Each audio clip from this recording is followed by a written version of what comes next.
Great history going back to 1907 when the very first race was held, and even during the first Great War, right the way through 1415, 1917, 1918, it went on this race. In fact, a lovely picture in one of the magazines this weekend of the race going on, and there was an armoured machine gun carrier going alongside one of the riders to keep an eye on him.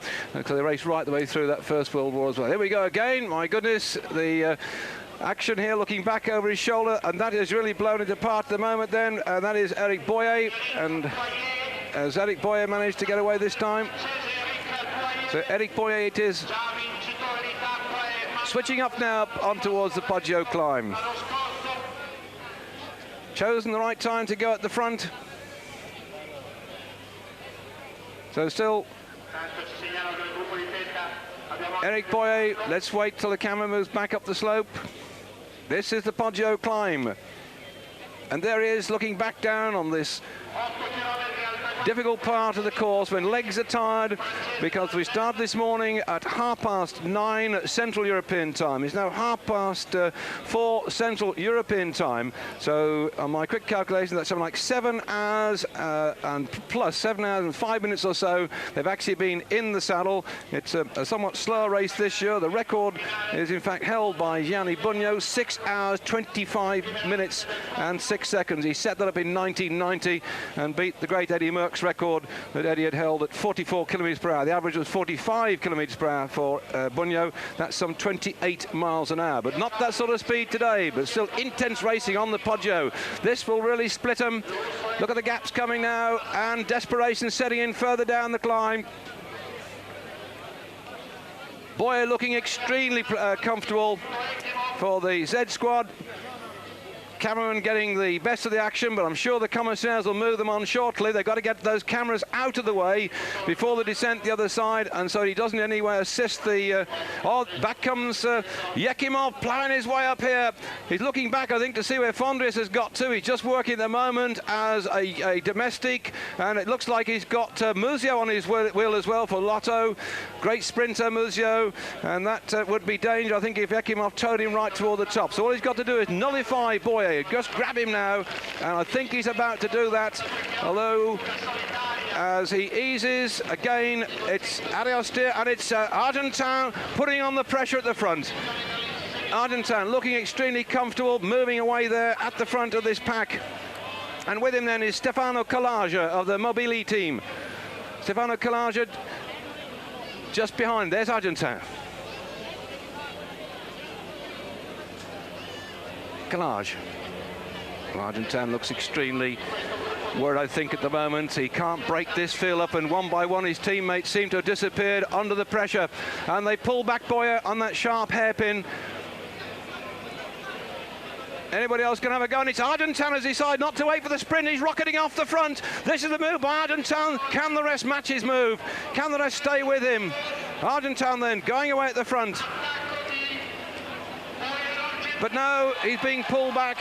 Oh, the crowd at the finish, I can tell you, are going mad, because the commentator at the finish line here, as Laurent Jalabert moves up onto his wheel, he shouted out the name Argentin, and you thought he'd won the cheers that went up from the crowd waiting at the finish for the riders to come into sight. There they are, whirring round then. They're going to go up the top of the Poggio, down then the Via Valdolivi, and straight down 1 kilometre in the Corsa Cavalotti. Can Argentin continue that pressure?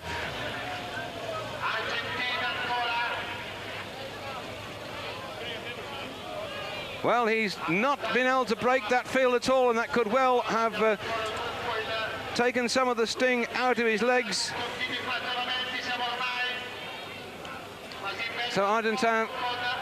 Oh, Muzio is moving up as well. What a demon sprinter we've got there for Muzio to move in again. And away he goes, and being chased down by one of the tulip riders. I think it's Jim van der Leer again. We'll have to wait till we get down there. And the rest of the pack are not that far behind, but Argentin is determined to keep putting the pressure on. He came back again, found some more strength in those legs.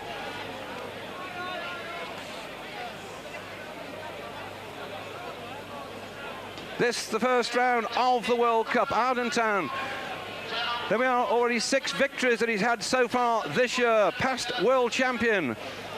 being chased down then. I thought the Tulips were in fine form today, and that is right. Jim van der Leer, we'd already seen him trying to go away early on today, and Jim is in great form, and he's closed up on him on his back like a little flea onto a dog, and there he is, and he's just sitting there and waiting for Argentan to do the work, and it looks as if Rooks is coming through now, and behind him Yekimov missed that move.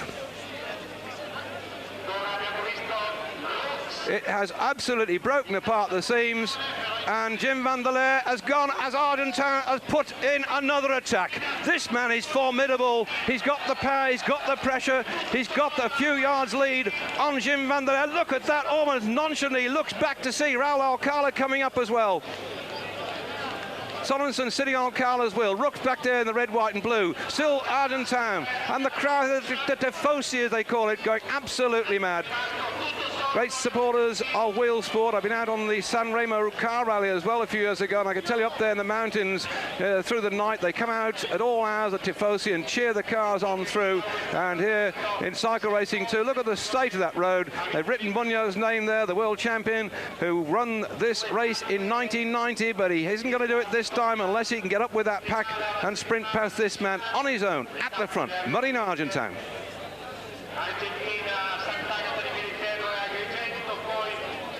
Useful gap opening up, and so Fondriest has got to do something about it. He's had the shelter of his teammates, and Fondriest going past Sorensen, last year's World Cup victor, sensing that he's got to stay close to this man up in front. There are 50 points at stake.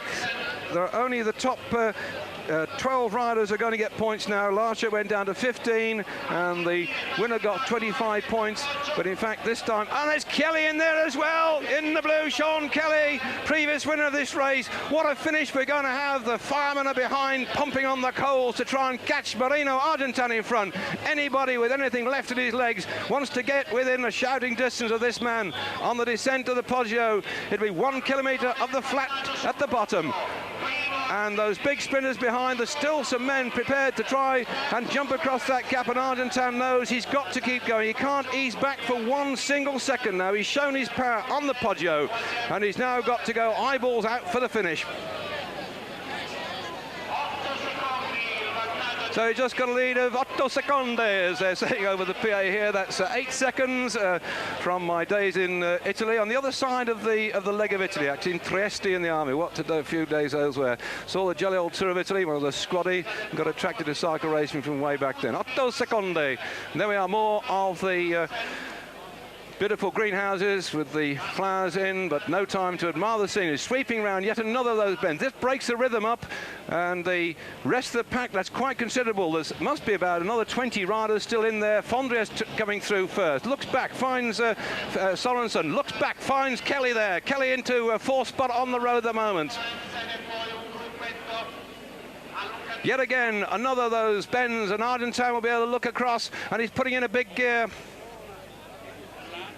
Last year, going up the top of this climb, as they went over the top then, it was Chiappucci that went up on his 44 by 15. That's his 44 inside ring and his 15, and he went over the top then. He suddenly slammed it onto his 52 ring and just came down the other side as hard as he could do. 2 chain rings on the front, and the big one will be into play for the descent.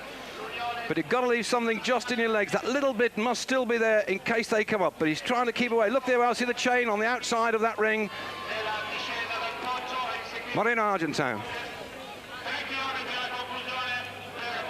The gap still looks about the same. And Kelly is leading the chase. He's got to do that because Sorensen is right behind him, and Sorensen won't do any work at all. 3 kilometres to go. Just something round about, that's just a bit over 3 minutes, in fact, probably about 3.5 minutes, and Kelly's looking very keen. Winner already of the Grand Prix Louis Puig this year.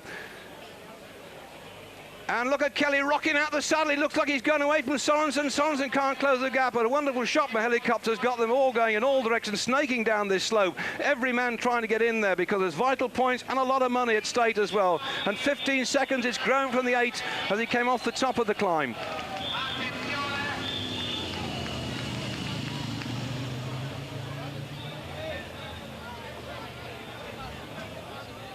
Just waiting to see where Sean Kelly is. Bated breath, I'm sure my friends in Ireland right now, riveted to their television sets and urging on the man from Carrick.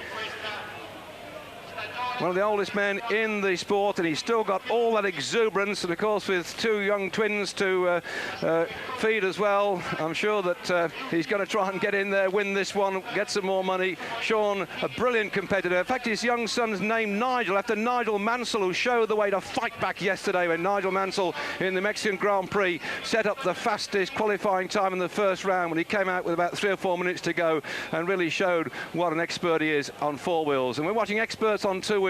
And Sean Kelly it is, chasing down Argentan, and he's closing the gap. That is certainly not 15 seconds. It's coming down, and it's Kelly that's going after Argentan. And Argentan knows he can look back and realises, having been seen up the swirls, that he was opening a gap, that somebody's coming to, and that man is Kelly. And the down on the bottom, it's just coming towards the 1 kilometre to go. Can Kelly close the gap? Has he got anything left? He finished the season in fine style, did the bold Sean. He won the Giro de Lombardy, the last World Cup event on the road, and he's closing up on Argentan. Is Kelly going to make it as they go under the red flag? A 1 at the end of the season, a 1 at the start of the season in the World Cup. He looks back at the moment, he freewheels. He's got to decide now if these two can play cat and mouse down that finishing straight before the rest of the pack come at them like a pack of hungry wolves snaffling at them. Argentan looking back. Oh, look at this! This is... Oh. The crowd at the finish have just been told that Kelly's caught Argentan. They can't see what you can see, and they've gone, oh. There's depression set in at the moment in the finishing arena, and they're all peering anxiously down to see. And look at the gap now. The telephoto lens is foreshortening the gap. It's not as close as you would think, but it's still enough for that big punch. If the bunch really start to roll, they might catch these two in front, in the red and the yellow on the front. That's Milano Argentan. In the blue behind him is Sean Kelly from Ireland. Kelly now begin to wind it up. Argentan in front of him.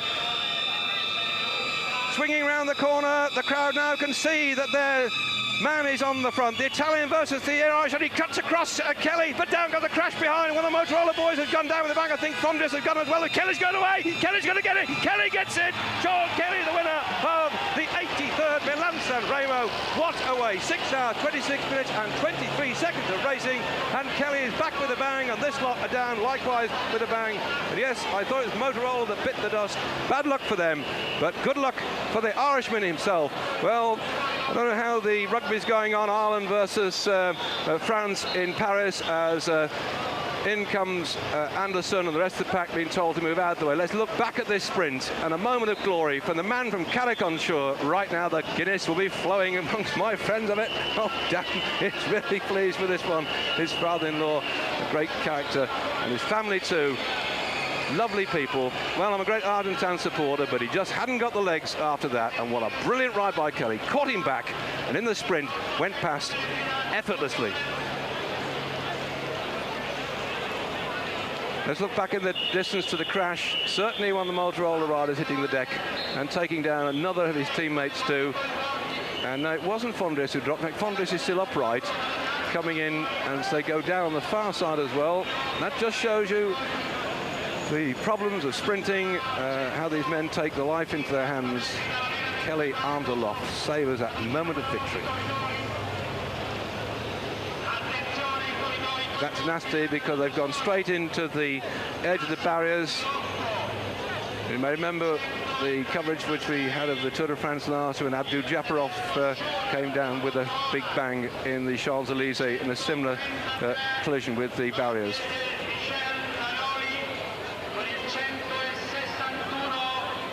In fact, it was after said that when Abdul Japarov hit the deck, it looked like he fell out of an aeroplane. Well, that's it. What do you know? It's time for us here at Eurosport to say bye-bye. No more pictures coming up. We're just going to savour that moment of Kelly's victory. So myself, David Duffield, and the rest of the crew at Eurosport on the Milan-San Remo. That was the first of the World Cup. We hope you enjoyed it. Well done, Sean Kelly. That's it for us. Bye-bye.